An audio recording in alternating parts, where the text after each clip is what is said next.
Good morning students, how are you? Fine, very well बेटा। बेटा हम लोग लास्ट 8 चैप्टर कर रहे थे। 8 चैप्टर में लास्ट हम लोगों ने 2 टॉपिक डिस्कस करे थे, एक एक्सेस डिमांड और एक डेफिशिएंट डिमांड। आई होप कि दोनों टॉपिक आपको बहुत अच्छे से समझ आ गए होंगे। अब हम नेक्स्ट टॉपिक स्टार्ट करें इसी चैप्टर का। लास्ट आपने लोगों ने पढ़ा था एक्सेस डिमांड, जब एग्रीगेट डिमांड क्या हो, एग्रीगेट सप्लाई से ज्यादा हो, उस सिचुएशन को क्या बोलते हैं, एक्सेस डिमांड। और डेफिशिएंट डिमांड क्या था, जब एग्रीगेट डिमांड कम हो, किससे, एग्रीगेट सप्लाई से, तो वो सिचुएशन क्या कह रहा है कि डेफिशिएंट डिमांड। दोनों ही सिचुएशन क्या थी, हार्मफुल थी। आपने कॉन्सिक्वेंस पढ़े थे, दोनों के ही कॉन्सिक्वेंस क्या बता रहे थे कि दोनों ही सिचुएशन हमारे इकोनॉमी के लिए क्या है, हार्मफुल है। ठीक है बेटा। सो यहां पर नेक्स्ट टॉपिक आपके पास क्या है, measures to correct deficient demand and excess demand. कुछ मेजर्स है हमारे पास, कुछ टेक्निक्स है।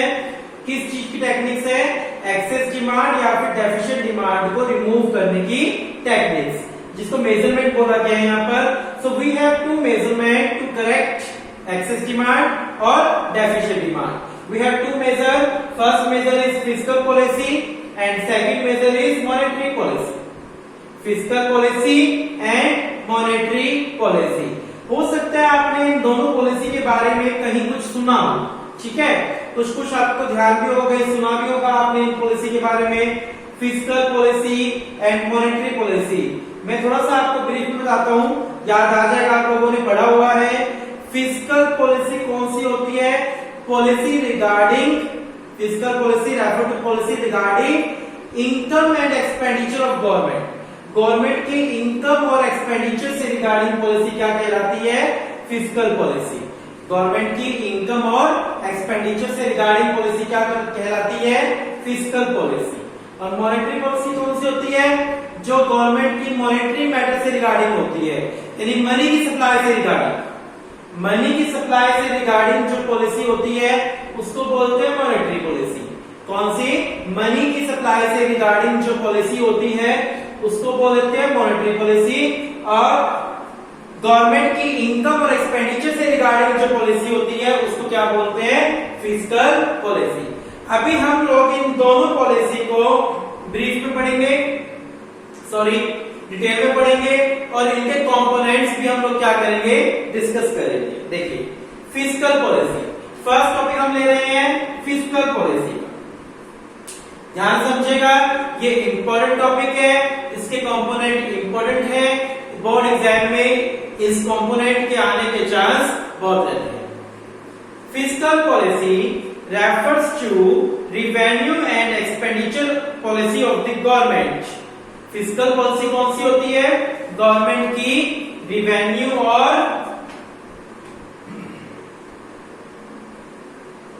एक्सपेंडिचर से रिगार्डिंग पॉलिसी। रिवेन्यू, इनकम और एक्सपेंडिचर से रिगार्डिंग जो पॉलिसी होती है गवर्नमेंट की, उसको बोलते हैं fiscal policy. It is also called budgetary policy of government. Fiscal policy को बजटरी पॉलिसी भी बोला जाता है, ठीक है। फिस्कल पॉलिसी क्या बोलते हैं, बजटरी पॉलिसी भी बोलते हैं।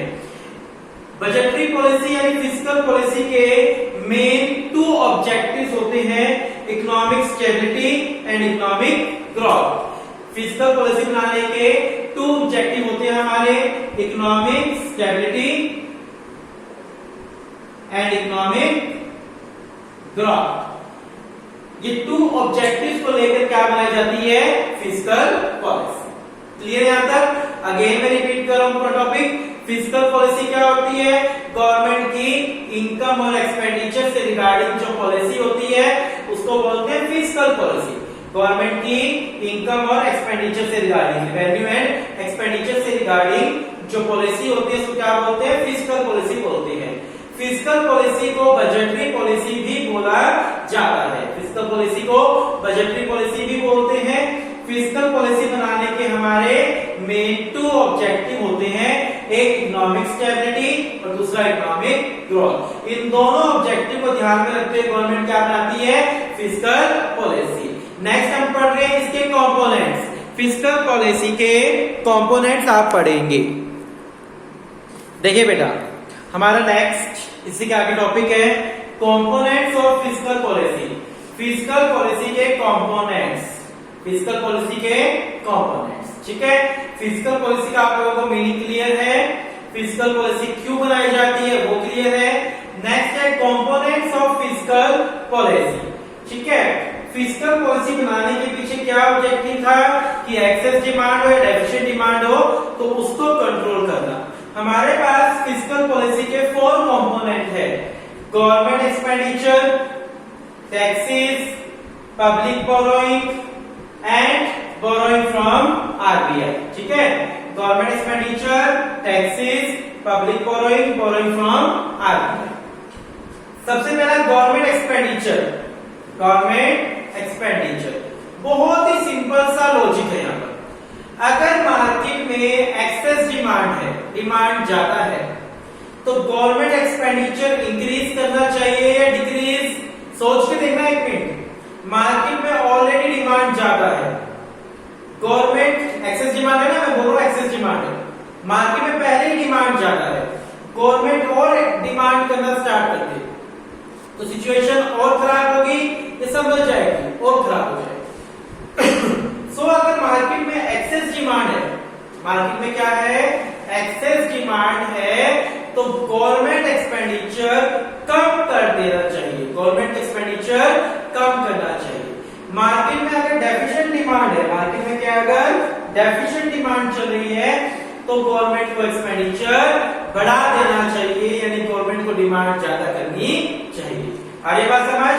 गवर्नमेंट एक्सपेंडिचर पहला टॉपिक क्या, पहला कंपोनेंट क्या हमारा फिस्कल पॉलिसी का, गवर्नमेंट एक्सपेंडिचर, कि if there is a deficient demand then government expenditure should be increase.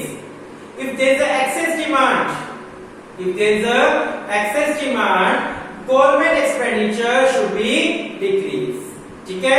देखिए यहाँ पर it is a principal component of fiscal policy, the government of country incur various type of expenditure। हमारे देश की government कई तरह के खर्चे करती है। expenditure on public works program such as the construction of road, dam, bridges, government बनवाती है ना road, dam, bridges. Expenditure on education and public welfare program, clear है। Expenditure on the defence of country, defence पर भी खर्चा कौन करती है, गवर्नमेंट करती है। लॉ एंड ऑर्डर मेंटेन करने पर भी खर्चा कौन करती है, गवर्नमेंट करती है। Expenditure on various type of subsidies to the producer with the view to encouraging production, producer को जो भी सब्सिडी मिलती है वो कौन देती है, गवर्नमेंट। तो गवर्नमेंट बहुत तरह से खर्चा करती है, ठीक है। It is by changing any or all type of expenditure that the government seeks to correct the situation of excess demand or deficient demand in the economy. When there is an excess demand, जो मैं बोल रहा था, when there is an excess demand, government expenditure is reduced. अगर market में excess demand है तो government का एक्सपेंडिचर क्या कर देना चाहिए, reduce. And when there is a deficient demand, government expenditure is increased. अगर मार्केट में डेफिशिएंट डिमांड है तो गवर्नमेंट एक्सपेंडिचर क्या कर देना चाहिए, इंक्रीज कर देना चाहिए। A rise in government expenditure act as an injection to the circular flow. Simple see, इतना ज्यादा डीप में नहीं जाना, सिंपल सी आपको ये बात बोलनी है कि अगर एक्सेस डिमांड है तो गवर्नमेंट एक्सपेंडिचर कम कर दे, अगर डेफिशिएंट डिमांड है तो गवर्नमेंट एक्सपेंडिचर बढ़ा दे, ठीक है। आएगा समझ। फर्स्ट कंपोनेंट क्लियर अच्छे से। Second component tax. टैक्स सोच के देखना, अगर मार्केट में एक्सेस डिमांड है, डिमांड ज्यादा है, तो गवर्नमेंट को डिमांड कम करने के लिए इस पॉइंट के अकॉर्डिंग क्या करना चाहिए, टैक्स बढ़ाने चाहिए या कम करने चाहिए। एक्सेस डिमांड है मार्केट में तो गवर्नमेंट को टैक्स इंक्रीज करने चाहिए ताकि गुड्स महंगे हो जाए और डिमांड कम आनी स्टार्ट हो जाए। अगर मार्केट में डेफिशिएंट डिमांड है, मार्केट में डिमांड की कमी है, तो डिमांड बढ़ानी चाहिए गवर्नमेंट को, और डिमांड बढ़ाने के लिए गवर्नमेंट को क्या करना चाहिए, टैक्स कम। जब गुड्स के ऊपर टैक्स कम होगा तो गुड्स सस्ते हो जाएंगे और डिमांड बढ़ जाएगी। यानी एक्सेस डिमांड है तो टैक्स बढ़ा दे ताकि डिमांड कम आ जाए, अगर डेफिशिएंट डिमांड है तो टैक्स कम कर दे ताकि डिमांड बढ़ जाए, ठीक है। Taxes are compulsory payment made to government by the household and the producing sector. आपने ये बात पढ़ी थी टैक्स एक कंपल्सरी पेमेंट होती है जो हाउस होल्ड सेक्टर भी करता है और जो प्रोड्यूसर सेक्टर भी करता है। By increasing the tax burden on the household and the producer the government reduce purchasing power. अगर मान लो गुड्स के ऊपर टैक्स बढ़ जाए तो प्रोड्यूसर या हाउस होल्ड की परचेजिंग पावर क्या हो जाएगी, कम हो जाएगी। On the other hand bye lowering the tax burden को अगर लोअर कर दिया जाए the government increase the purchasing power, government की परचेजिंग पावर बढ़ जाएगी। Thus when deficient demand, अगर डिमांड डेफिशिएंट हो तो टैक्स बर्डन क्या करना चाहिए, रिड्यूस, और अगर एक्सेस डिमांड हो तो टैक्स बर्डन क्या कर देना चाहिए, इंक्रीज करना चाहिए। दोनों पॉइंट क्लियर है अच्छे से। गवर्नमेंट एक्सपेंडिचर में क्या था कि अगर मार्केट में डिमांड की कमी है, डेफिशिएंट डिमांड है, तो गवर्नमेंट को एक्सपेंडिचर ज्यादा करना चाहिए। अगर मार्केट में पहले ही एक्सेस डिमांड है तो गवर्नमेंट को एक्सपेंडिचर कम कर देना चाहिए। टैक्सेस का पॉइंट क्या था कि अगर डेफिशिएंट डिमांड है तो टैक्स कम कर दे ताकि डिमांड बढ़ जाए, और एक्सेस डिमांड है तो टैक्स बढ़ा दे ताकि डिमांड कम हो जाए। पब्लिक बोरोइंग क्या होता है, पब्लिक से लोन लेना, पब्लिक से ऋण लेना, that is called public borrowing. By borrowing from the public the government creates public debt, इसको पब्लिक डेट भी बोलते हैं, पब्लिक बोरोइंग को पब्लिक डेट भी बोलते हैं। कहता है गवर्नमेंट पब्लिक से बोरोइंग करती है in such situation of deficient demand. देखो सोच के देखो, मार्केट में डिमांड की कमी है, एक्सेस डिमांड, डेफिशिएंट डिमांड है, मार्केट में क्या है, डेफिशिएंट डिमांड है, तो गवर्नमेंट को ज्यादा बोरोइंग करनी चाहिए कम? क्या लगता है आपको, आंसर दो। अगर मार्केट में डिमांड कम है तो गवर्नमेंट उनसे और बोरोइंग कर लेगी पब्लिक से, तो उनकी परचेजिंग पावर और कम हो जाएगी, डिमांड और कम आ जाएगी ना। बताइए समझ क्या बोलना चाह रहा हूं मैं कि अगर मार्केट में डेफिशिएंट डिमांड है तो पब्लिक बोरोइंग कम करनी चाहिए, क्योंकि पहले ही लोग डिमांड कम कर रहे हैं, ऊपर से गवर्नमेंट उनसे बोरोइंग और कर लेगी तो उनके पास पैसे और कम हो जाएंगे और डिमांड कम हो जाएगी, ठीक है ना। जब मार्केट में एक्सेस डिमांड हो, डिमांड ज्यादा हो, तो पब्लिक से बोरोइंग ज्यादा करनी चाहिए ताकि उनके पास पैसे की कमी हो जाए और उनकी डिमांड भी धीरे धीरे कम होनी स्टार्ट हो जाए, ठीक है। बहुत ही लॉजिकल टॉपिक्स हैं ये, तो समझने वाले, ब्रेन यूज करना पड़ेगा, दिमाग में घुसाना पड़ेगा कि पॉइंट क्या है और कहना क्या चाह रहे हैं बस, ठीक है।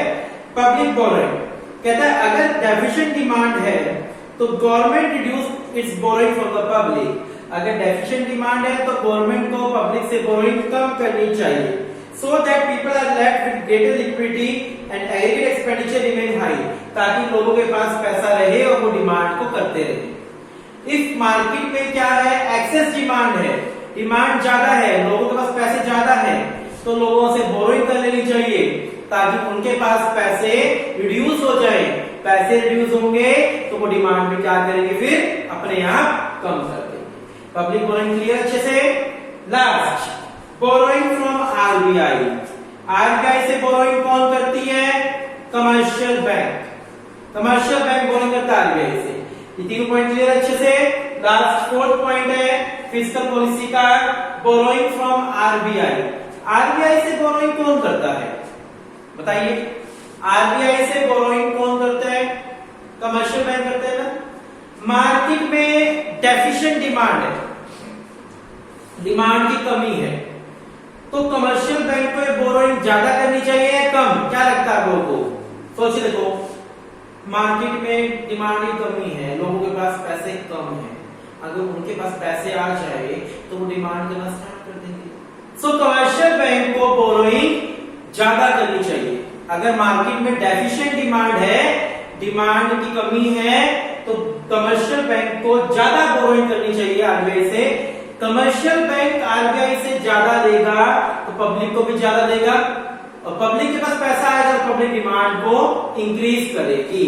अगर मार्केट में डेफिशिएंट डिमांड है तो कमर्शियल बैंक को बोरोइंग ज्यादा करनी चाहिए आरबीआई से। आरबीआई से बोरोइंग ज्यादा करेगी तो पब्लिक को ज्यादा देगी, जिसका रिजल्ट क्या होगा, डिमांड मार्केट में बढ़ेगी, ठीक है। अगर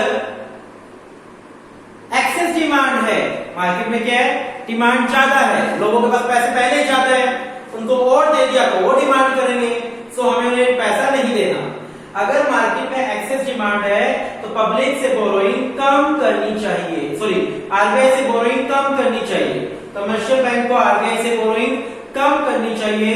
कम बोरोइंग करेगा तो पब्लिक को भी कम देगा, और पब्लिक के पास कम पैसा आएगा तो डिमांड अपने आप कम हो जाएगी। वो किस केस में? Excess demand. ठीक है, आपको इस पर ध्यान कैसे रखना है कि पहले डेफिशिएंट बोलूं या पहले एक्सेस बोलूं। मैं इस बात को थोड़ा क्लियर कर देता हूं, बच्चों में कई बार कंफ्यूजन होती है, पहले डेफिशिएंट है एक्सेस। आप बुक के अंदर पहले डेफिशिएंट डिमांड पढ़ रहे हो, फिर एक्सेस डिमांड पढ़ रहे हो, तो यहां पर भी उसी के हिसाब से बोलो, तो इससे आपके माइंड में कंफ्यूजन नहीं होगी। मैं इन चारों पॉइंट को उसी हिसाब से एक बार रिपीट कर रहा हूं ताकि आपको किसी टाइप की कंफ्यूजन ना हो। देखिए, गवर्नमेंट एक्सपेंडिचर, पहले डेफिशिएंट डिमांड लेंगे हम, फिर एक्सेस डिमांड लेंगे। मार्केट में डेफिशिएंट डिमांड है, डिमांड की कमी हो रही है, तो गवर्नमेंट का एक्सपेंडिचर ज्यादा करना चाहिए। रटा डिमांड से समझ में, गवर्नमेंट को एक्सपेंडिचर करना चाहिए जिससे डिमांड बढ़ जाए। ठीक है, मार्केट में एक्सेस डिमांड है, डिमांड पहले ही बहुत ज्यादा है, तो गवर्नमेंट का एक्सपेंडिचर कम कर देना चाहिए। ठीक है, जिससे डिमांड थोड़ी कम हो जाए। Clear point. Second point, taxes. Market में डेफिशिएंट डिमांड है, डिमांड कम है, बढ़ानी है ना, तो गवर्नमेंट को टैक्स क्या करनी चाहिए? रिड्यूस।